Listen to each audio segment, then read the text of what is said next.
Congratulations, family and friends, it is my honor to introduce to you Mr. and Mrs. Fleischer. And that was it.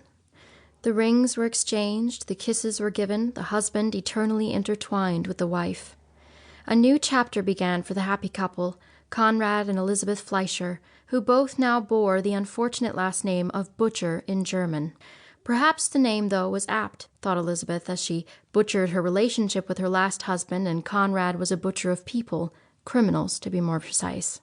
Sitting around the dining-room table, enjoying the bits and bobs going around after their wedding, she could not help dwelling on how much harder it was to worship a man than it was a god. A god, she thought, says nothing in return and remains ever present in your mind, but never physically close.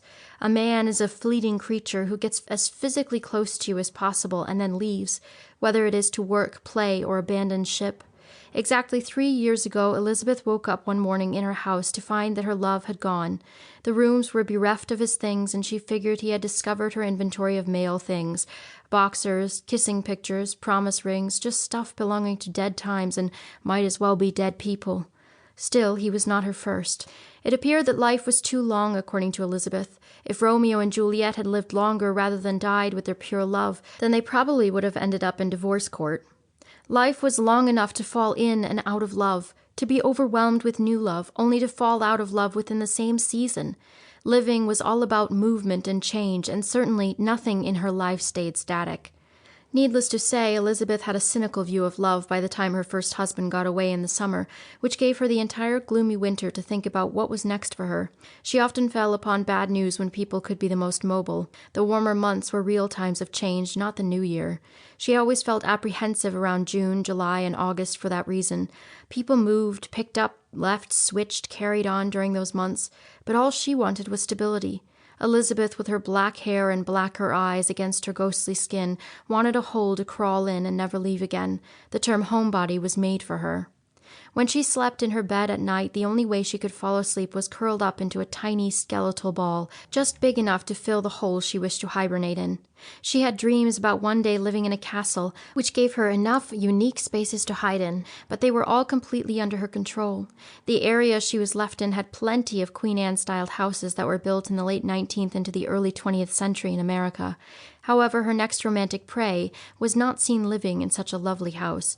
She spotted him leaving his small modern house one morning to go for a jog.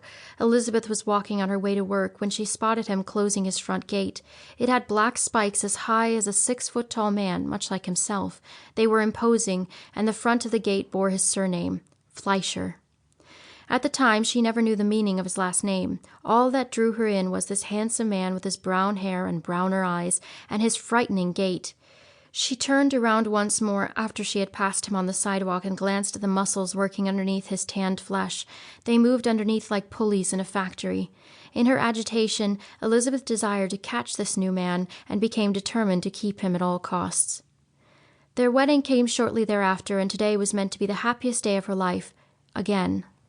But determined to make this one last, she stopped any and all connection to her previous boyfriends and other playthings, threw away all her boxes of things, mementos of earlier times and sexier moments, in order to come to him as clean as the day she was born.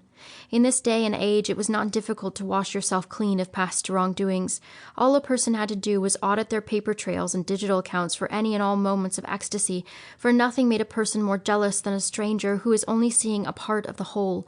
Everybody was out to get Elizabeth for her beauty and scandalous behavior. The best thing for her to do was to hide in this Queen Anne house and wait for the apocalypse. In fact, that is something that brought this powder keg of a couple together. They were both rather misanthropic types with a desire to maintain their hypochondriac ways. They loathed most people, not those that were morally good, but certainly those that were bad or felt that they were somewhere in between.